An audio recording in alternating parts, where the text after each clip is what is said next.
Some of the most horrific true crime stories come from serial criminals, killers, rapists, and arsonists. But there are some crimes with behavior so bizarre, so unsettling, that they could prevent you from sleeping ever again. While many of these legendary tales get overshadowed by more infamous cases, these 6 terrible true crime cases of years past will remind you that horror comes in all different, terrible shapes and sizes. So, close the blinds, dim those lights, cuddle under your favorite blanket, and let's begin.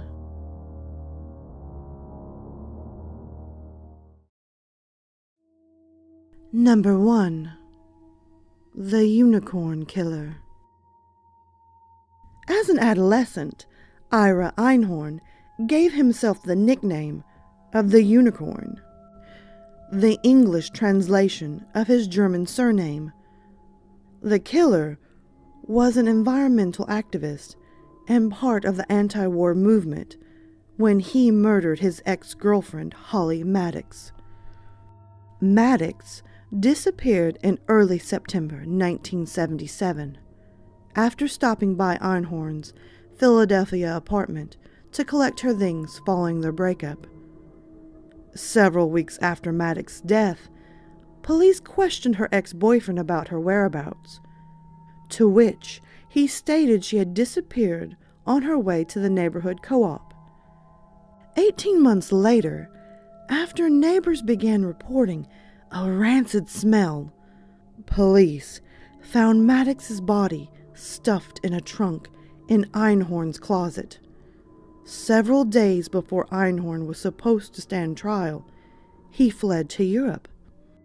As Einhorn had already been arraigned, the court was able to try, convict, and sentence him in absentia. Despite this fact, Einhorn managed to remain in France for 23 years, even getting married while craftily evading extradition. The U.S. government was finally able to bring him back to the States and reconvict him in 2002. Einhorn is now serving a life sentence without the possibility of parole.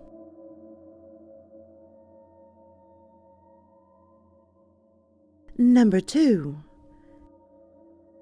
Issei Sagawa. This cannibal became a local celebrity after signing himself out of a Japanese mental institution in 1986. Sagawa came from a wealthy family and had exhibited cannibalistic urges from an early age, even engaging in bestiality.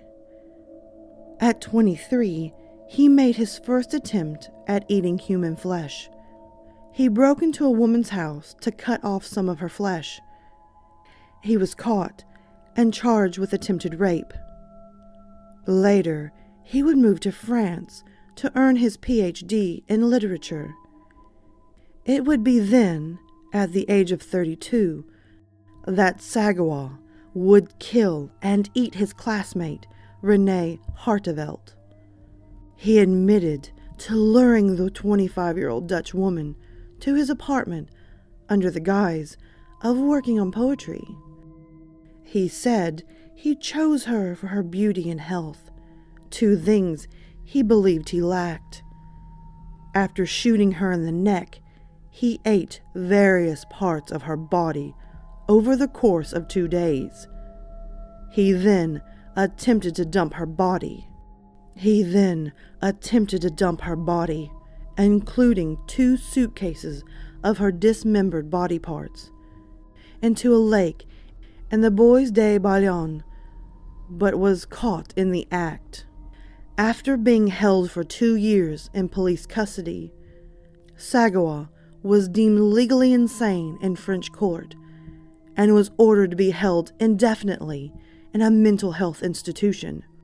After being deported to Japan, he was declared sane by Japanese psychologists and so was able to sign himself out of care.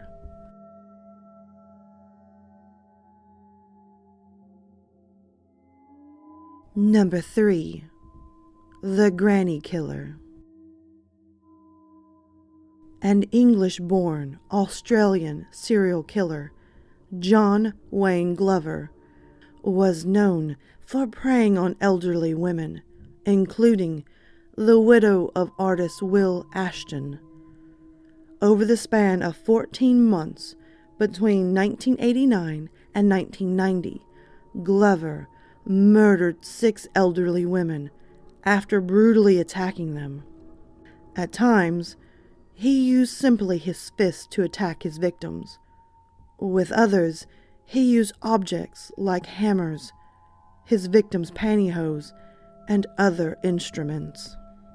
Many of his victims were simply women who just walked past him on the street, with whom he struck up a casual conversation.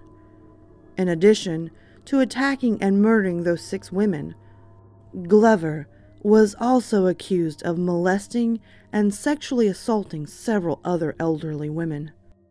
At his trial, a psychologist noted that while Glover was sane, he had a severe personality disorder, which may or may not have been connected to his turbulent relationships with his mother and mother-in-law. After being found guilty and sentenced to prison, Glover killed himself in 2005. Days before he died, he handed his last visitor a picture he had drawn featuring 2 trees and the number 9. Supposedly, 9 is the true number of murders Glover was responsible for, not merely the 6 for which he was convicted.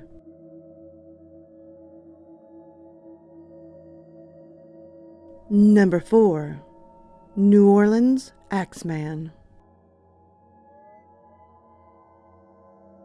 This American serial killer was active in the greater New Orleans area between 1918 and 1919. The majority of the murderer's victims were from the Italian immigrant community and were killed with an axe that belonged to him. The killer would access his victims' homes by removing a panel on their back door, and then enter and murder them with either a straight razor or an axe.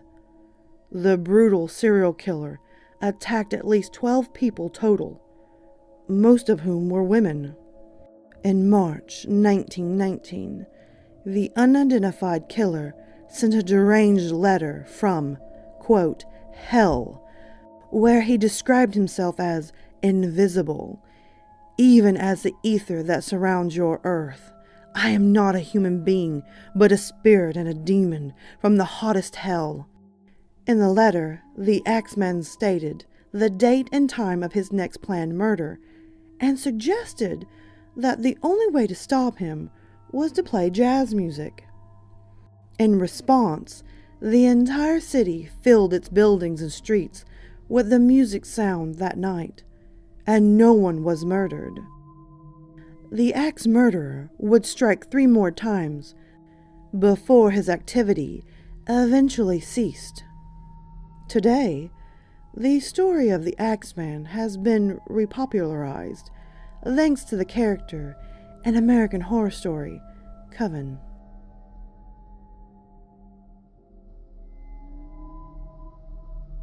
Number 5. The Girl in the Box.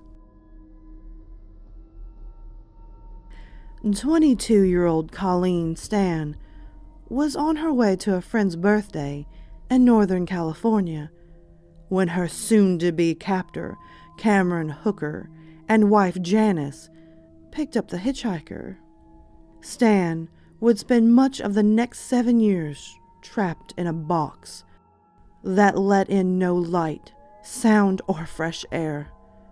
Convinced by the hookers that a mysterious and dangerous organization would kill her and her family if she didn't comply.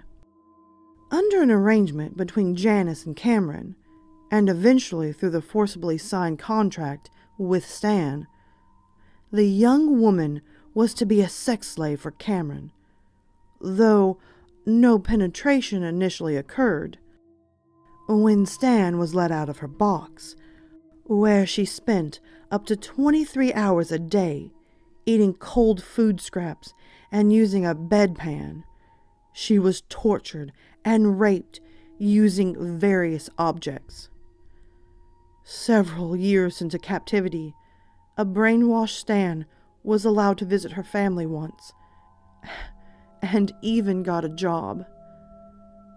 But when Cameron said he wanted Stan to be his second wife, the entire horrifying situation fell apart.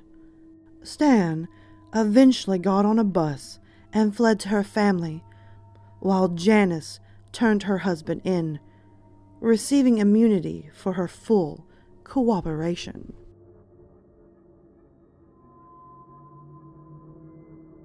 Number 6. The Eyeball Killer. This Texas murderer and diagnosed psychopath killed at least one woman, with 2 or more suspected murders to his name. Adopted from an orphanage, Charles Albright was cared for by his very protective adoptive parents. His mother was a school teacher, and she helped accelerate his learning so far that he entered college in his teens. Despite being so bright, he was also known for partaking in criminal behavior. Arrested first for aggravated assault at the age of 13, his murderous roots, however, lied in a childhood interest. After Albright received a shotgun at a young age, he used it to kill small animals. He would then stuff them with the help of his mother, appeasing his interest in taxidermy. After failing to complete pre-med training at both North Texas University and Arkansas State Teachers College, he would be sent to jail for theft, molestation, and eventually the murder of 3 sex workers, all of whose bodies were left nearly or completely naked out on a city street. He shot all 3 victims in the head and removed their eyes with surgical-like precision.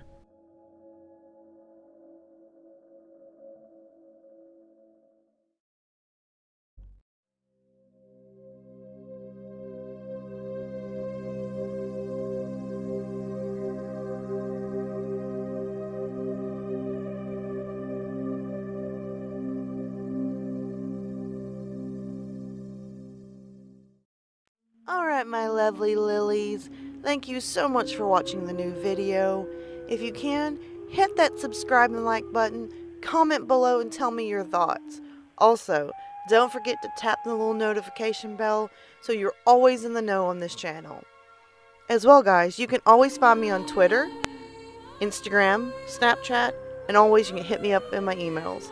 Feel free to send me your stories, whether they're fiction or totally true. I'm always up for some great stories. And oh, by the way, until next time, sweet dreams.